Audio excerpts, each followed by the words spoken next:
होती हैं बातें। अच्छा, जॉर्ज सोरोस का नाम भी इस बीच सामने आ गया। कांग्रेस के बड़े चेहरे सुरेंद्र सिंह राजपूत जी ने बहुत से सवाल बीजेपी की तरफ उठा दिए हैं। अनुजा जी, चाहेंगे आप रिएक्ट करना?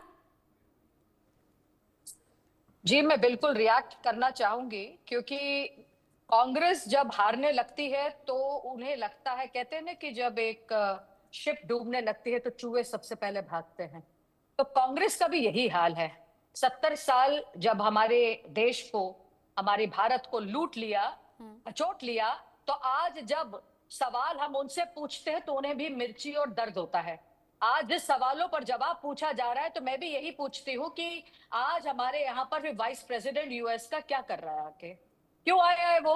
अगर हमारे राहुल गांधी जी बाहर जाकर इस तरह की भाषाओं का उपयोग कर रहे हैं, एंटी इंडिया के बारे में बात कर रहे हैं, तो लोग हमसे क्यों इस तरीके की ट्रीटीज बना रहे हैं? क्यों भारत के अंदर इन्वेस्ट कर रहे हैं? क्या प्रॉब्लम है? मैं समझना चाहती हूँ। इंडिया और यूएस के साथ जिस तरीके की ट्रीटी डिफेंस टेक्नोलॉजी और स्ट्रैटेजिक कॉर्पोरेशन के अंदर बनाई गई है, अभी आप देखिए कि मिशन $500 बिलियन 2030 तक बना कर देंगे। आप यूके की बात कीजिए, यूके में जा जाके बोलते हैं, वहां पर हम एफटीए के साथ फाइनल करने वाले हैं डील को। अभी डोनाल्ड ट्रंप आने वाला है। तकलीफ किसको है? कि वो फेलियर है, इस बात को वो समझ नहीं पाए, ये तकलीफ है, क्योंकि वो फेल हो चुके हैं। एलओपी के रहते हुए भी इंडिया अलायंस को डुबो दिया उन्होंने, इस बात की तकलीफ है। क्योंकि हम अपने आप को एक विनर के रूप में, मेहनत के रूप में बता रहे हैं। इलेक्शन कमीशन ने जब कहा था दिसंबर 9 को, आई थिंक दिसंबर 9 को कहा था कि आप आकर बात कीजिए, तो उसी दिन 2024 के अंदर, तो क्यों नहीं गए ये? क्यों नहीं वहां जाके बोला? जब पेगासस से रिलेटेड बात हुई थी तो कहा था दिखाओ अपने फोन, तो क्यों भाग गए थे? मणिपुर पे बात करी थी कि आओ हमसे बात करो, तो हम गए थे पार्लियामेंट में, बात करी थी मोदी जी ने आके, क्यों भाग गए थे? वॉकआउट क्यों करते हैं? अभी वक्फ बोर्ड पे बात करी, वहां जाके सोनिया गांधी, राहुल गांधी चुप्पी साध कर बैठे रहे, और उसके बाद बाहर जाके जो पापा करके बोल रहे हैं। क्यों? मेरे को भी इस बात से दिक्कत है।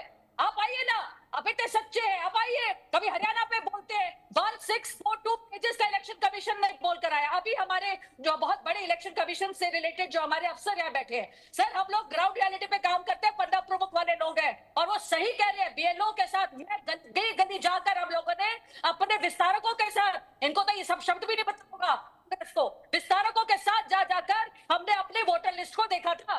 आप जो पोलिंग बूथ को, जो पोल हो रहा है, जिसको लोगों ने पोल किया है, उसको आप एंड में जब पोल्स को हम, जो लोगों ने पोल करके वोट्स डाले, उसको आप साथ में कोलैब करके देखेंगे तो गलती आपकी है। आप देखिए इसकी प्रॉब्लम कहां पर है। हम इलेक्शन कमीशन ने बुलाया था, उसने कहा था बात करो आकर, तो क्यों नहीं करी आपने बात? आप जाइए ना। अच्छा, एक बात और मुझे बताइए, एक बात और मुझे बताइए। प्रेस कॉन्फ्रेंस हो गई, तमाम विपक्षी दल एक एक करके इस पर सवाल उठाने लगे। अगर वहीं के वहीं चीजें क्लैरिफाई हो जाती, जवाब दे दिए जाते, तो शायद आज ये नौबत नहीं आती कि विदेश में जाकर राहुल गांधी बोले। इलेक्शन कमीशन, देखिए इलेक्शन कमीशन ने क्या अपना जो स्टैंड था वो दिया? क्यों नहीं राहुल गांधी, हम लोग क्यों उसके लिए कहीं पर भी जाकर बात करेंगे? देखिए हम लोग तो अपनी बात के लिए बताने की कोशिश में हैं कि जहां पर आप तो हमें टारगेट कर रहे हैं ना, कि हम लोगों ने, भाजपा ने कहीं ना कहीं कोई इशू किया, क्योंकि हर समय तो भाजपा को ही कॉन्स्टिट्यूशन के साथ जोड़ दिया जाता है, कभी इलेक्शन कमीशन के साथ जोड़ देते हैं। अरे कॉन्स्टिट्यूशन तो हमसे ज्यादा ये संभलते हैं। कौन से कॉन्स्टिट्यूशन में है कि बाहर जाकर इंडिया के बारे में एंटी इस तरह की डिफेमेटरी बातें करें? आप बताइए, क्या उसको ट्रेटर नहीं कहा जाता? क्या उसका ट्रेटर? इंडिया की इमरजेंसी का रूल जिस प्रेसिडेंट, जिस प्राइम मिनिस्टर ने खत्म कर दिया हो, कितनी बार इन्वोक किया हो, 53 टाइम्स इन्वोक किया हो, आज वो यहाँ बैठकर हमें ज्ञान देंगे? आज भारत कहाँ खड़ा है? आज ट्रिलियन इकोनॉमी बन के खड़ा है। आज कांग्रेस हमें ज्ञान देगा? अगर एलओपी अपने टाइम पर खुद हार के बैठा है, खुद पिछड़ा हुआ बैठा है, तो आज वो बातें करता है, कभी कास्ट सेंसस को लेकर आता है, क्योंकि उसके पास मुद्दा नहीं है। वो बिना मुद्दे के जब बेहाल घूम रहा है, उसे समझ में नहीं आ रहा है, वो यही करेगा, क्योंकि वो छोटे वक्त में, अब इंडिया में तो कुछ नहीं कर सके, अपना तो खाता नहीं खोल पाते, तो बाहर जाके खाते खोलने की कोशिश कर रहे हैं। अभी आपने स्टार्टिंग में पूछा था, मैं मोहम्मद अमीन जी से पूछ लेती हूँ, मैं मोहम्मद अमीन जी से पूछ लेती हूँ। एक बात बस मैं आपसे बोलूंगी, आपने स्टार्टिंग में ही पूछा था कि सिटीजनशिप राहुल गांधी की है कि नहीं है। यही चीज जिस दिन क्लियर हो जाएगी, आपको और मुझको भी क्लियर हो जाएगी कि राहुल गांधी की आदत है बाहर जाकर इस तरीके की बातों को बोलना, खालिस्तानियों के साथ, जॉर्ज सोरोस के साथ अपने ही बनाए हुए टूल किट्स को ये यहाँ पर लेकर आते हैं। ठीक है मोहम्मद अमीन जी, अगर कांग्रेस बार बार इस बात को दोहरा रही है और कांग्रेस के साथ में बाकी पार्टियां भी, क्या ये आरोप पूरी तरह से बेसलेस है या फिर कहीं भी पॉसिबिलिटी लगती है, क्योंकि कम टाइम में बहुत ज्यादा वोटर्स बढ़े हैं, इस बात से ऐतराज कांग्रेस को है और इसीलिए राहुल गांधी ने मुद्दा उठाया और बाकी लीडर्स ने भी? देखिए, मैंने पहले ही कहा इस बात को कि बेसिक चीजें जो है हमारी, जिस तरह से इलेक्शन वोटर लिस्ट बनती है वो बीएलओ से शुरुआत होती है, और ये चीजें जब बन रही होती हैं और या वहां पर वोटर नहीं होता है तो बीएलओ उनके काट देता है और से पूछता है। जब कुछ लोगों के वोट कट जाते हैं वो अपना कार्ड लेके घूमते हैं जिस दिन वोटिंग हो रही होती है कि साहब हमारा ये वोटर आईडी कार्ड है लेकिन हमारा वोटर लिस्ट में नाम नहीं है। तो ये चीजें ध्यान देने वाले इनकी वर्करों की है, इनके लोगों की है। ये जो बड़ी बड़ी बातें करते हैं अपोजिशन के लोग, ये उस वक्त कहाँ चले जाते हैं जब हमारे यहाँ से तो पब्लिश किया जाता है, इन्फॉर्म किया जाता है डिजिटली, वैसे भी पेपरों में सभी जगह बताता है वोटर्स को कि अपने नाम सुधारिए, अपने नाम देखिए, रीचेक करिए। उस वक्त तो कहाँ होते हैं, ये उस वक्त होते नहीं है। ये उस दिन आते हैं जिस दिन वोटर लिस्ट के सामने पत्रकारों को सामने दिखाते हैं कि हमारे कार्ड बना हुआ और हमारा वोटर लिस्ट से नाम काट दिया गया। जहाँ सवाल है वोटर्स का, तो वोटर्स का अपना राइट है, किसी पार्टी का नहीं है। वोटर्स के अपने वोट बनते हैं। आज की डेट में आप देखिए कितनी अच्छी बात है कि इलेक्शन कमीशन की, इलेक्शन कमीशन एक ऐसा कमीशन है जिसका वोटर आई कार्ड बिना पैसे के बनता है। आपका राशन आप देखिए, आप जाके ड्राइविंग लाइसेंस भी उसका पैसा लगता है। हमारा कार्ड बनता है, घर पे डिलीवर करता है, हमारा बीएलओ फॉर्म भरता है। उसके बावजूद भी लोग अगर नहीं है अवेयर, तो उसके लिए इनके जो वर्कर्स हैं हर पार्टियों के, वो जिम्मेदार हैं। उनको सोचना चाहिए इस बात को कि वो देखें और इस बात को इलेक्शन कमीशन को मत करें इस बात को कि इलेक्शन कमीशन गलत काम करता है। ये लोग अपने लोगों को जागरूक करें, जबकि इलेक्शन कमीशन में अच्छा, इसीलिए बीजेपी को लेकर ये कहा जाता है आलोक मेहता सर, बीजेपी को लेकर ये कहा जाता है कि चुनाव कोई भी हो, छोटा या बड़ा नहीं होता, बीजेपी चुनावी मोड में पूरा साल रहती है और हर तरह के चुनाव के लिए ग्राउंड पर जाती है। क्या उसी बात का इशारा अभी अमीन साहब कर रहे हैं?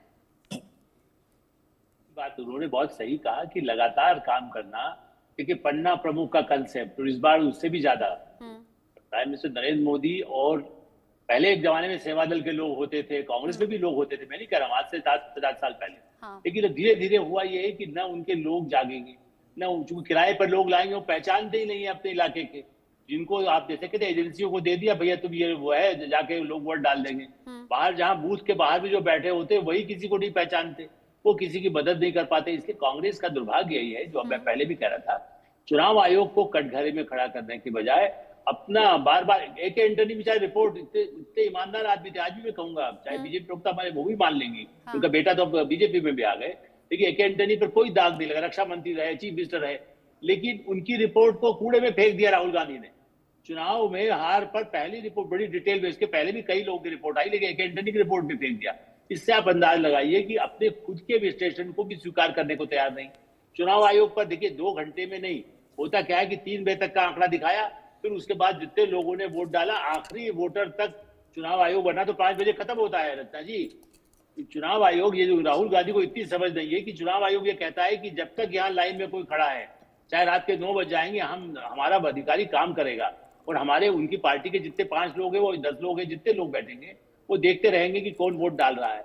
ऐसी स्थिति में चुनाव आयोग पर ये चीटा मारना, दाग मारना, धब्बा लगाना, ये भारत विरोधी लोग बने, भारत के लोकतंत्र विरोधी बातें हैं, और वो विदेश में यहाँ भी करते हैं। अब तो देखिए डिजिटल मीडिया में तो ये कहता है, विदेश में नहीं, मेरा तो मानना है कि उनको नहीं कहना चाहिए भारत में भी, क्योंकि प्रतिपक्ष के नेता है, बड़ा मैं इज्जत करता हूँ जो भी प्रतिपक्ष का नेता है, प्रधानमंत्री नरेंद्र मोदी हो वो भी सम्मान करते हैं, जब कभी सामने आएंगे तो सोनिया गांधी हो, वो हो या और अपोजिशन के नेता हो, ओवैसी हो, उनको उसी तरह प्रणाम किया जाता है कि आप अपोजिशन में बैठे, कोई बात नहीं, असहमति होना। लेकिन चुनाव आयोग के जो ईमानदार लाखों लोग काम करते हैं, अपने कंधे पर ले जाकर के मशीनें, आप हिमाचल में देखिए, उत्तराखंड में देखिए, लद्दाख में देखिए, क्या उनके प्रति आप सबके प्रति अपमान कर रहे हैं? महाराष्ट्र में कितनी गर्मी पड़ रही हो और उसमें जंगलों में भी जाकर के लेते हैं, नक्सल वाले इलाकों से, अभी छत्तीसगढ़ का नाम ले रहे थे राजपूत जी, अरे छत्तीसगढ़ और झारखंड में, महाराष्ट्र में जो नक्सल प्रभावित या आतंकवाद से प्रभावित रहे हैं, उन इलाकों में जो काम करते हैं, उन सब पर ये चोट है। कि केवल महाराष्ट्र में भी जो कहा जा रहा है वहां हेराफेरी हो गई, वो खाली उसी पर अड़े हुए हैं कि साहब महाराष्ट्र में, क्योंकि ये बात सही है, अंत में कहूंगा कि उनको अपना डर लगता है, उनको जो भी सलाहकार हैं कि अभी हेराल्ड का केस यदि आगे आता है तो अमेरिका से पहला स्टेटमेंट आए कि देखिए मानव अधिकार का हनन हो रहा है, उन्होंने लोकतंत्र की आवाज उठाई थी, इसलिए आज उनको गिरफ्तार किया जा रहा है। मैं नहीं मानता कि उनको गिरफ्तार किया, कोई ईडी तय करेगी नहीं, अदालत तय करेगी। ईडी भी अपने आप नहीं कर सकता, अदालत जमानत भी दे देगी। यानी आप कह रहे हैं नेशनल हेराल्ड को लेकर जो माहौल बन रहा है उसमें पहले से राहुल अपनी इमेज चमकाने की कोशिश में लग गए हैं, यहाँ नहीं चमका पाए तो विदेश में जाकर चमकाने लगे। जी, मेरा तो सेम अंकल बैठे ही ना, सेम पिट्रोदा राजीव गांधी के समय से और सूचना क्रांति के। देखिए मैं आज भी क्रेडिट देता हूँ, कंप्यूटर लाने में इंदिरा जी से राजीव गांधी साथ ले गए कि देखिए कंप्यूटर का भाई हमारा, मैं कंप्यूटर का आदमी हूँ, ये काम करेगा, मदद करेगा। उसके बाद भी मशीन पर मैं मान रहा हूँ, अमेरिका के ट्रंप भी अभी मानने को तैयार है जो उनका सिस्टम कमजोर है। भारत का सिस्टम उससे ज्यादा परफेक्ट है जो अमेरिका और ब्रिटेन जर्मनी में नहीं है। मैं इसलिए कहूंगा, हमारे साथ अमीन साहब बैठे बहुत जानते हैं, वो सारी दुनिया का अध्ययन उन्होंने भी किया होगा। हमारे यहाँ का जो लोकतंत्र में जो मशीनों का उपयोग हुआ है, मैं तो क्रेडिट उनको तो कहना चाहिए, राहुल गांधी को नहीं, हमारे पिताजी ने जो किया था आज उसका फायदा मिल रहा है। मैं तो ये उम्मीद करता हूँ। देखिए मैं अभी भी, मैं बीजेपी का आदमी तो नहीं हूं, मैं तो कह रहा हूं कि हम उनसे अपेक्षा करते हैं कि आप एक समझदार के नाते, इन्वेस्टमेंट यदि आएगा तो कर्नाटक में भी आएगा, इन्वेस्टमेंट आएगा तो जम्मू कश्मीर में भी आएगा। सरकारें तो आती जाती रहती है, हमारे यहाँ के युवाओं को उद्यमी प्राइवेट को मत आने दीजिए। देखिए राहुल गांधी वहां जाके बोले ना, बिहार में बोला कि प्राइवेट इंडस्ट्री को नहीं आने दीजिए, पब्लिक सेक्टर लाइए। अरे रशिया और चीन में अब प्राइवेट सेक्टर आ गया। अडानी ने राहुल गांधी, सोनिया गांधी और मनमोहन सिंह सरकार के समय में 2007 और 8 में अडानी की कंपनियां चीन में थी, प्राइवेट कंपनियां वहां लग गई। आप अडानी आज ये कर रहे, मैं तो वहां होकर के आया उस प्लांट में। इसलिए मैं कह, शंघाई के पास एक पूरा औद्योगिक नगरी है, उसमें अडानी का पूरी बड़ी बड़ी फैक्ट्री तब भी लगी हुई थी। तो ये कहना कि भारत में ना आए, अडानी विदेश में जाके लगा ले अच्छा है, लेकिन भारत में ना लगाएं, अंबानी ना लगाएं, बिरला ना लगाएं, टाटा ना लगाएं। अरे चला गया वो जमाना भाई अंग्रेजों का, जिसमें आप भारत में कंपनियों को ना आने दीजिए। कुछ कहना चाह रहे हैं शायद आलोक सर आपकी बात पर कुछ कहना चाह रहे हैं आप? अच्छा, अमीन जी नहीं कहना चाह रहे। अनुजा जी, अच्छा यहाँ राहुल गांधी ने तो आरोप लगा दिए, राहुल गांधी कह रहे हैं 3 मिनट एक वोटर को लगता है, इस हिसाब से तो रात के 2 बजे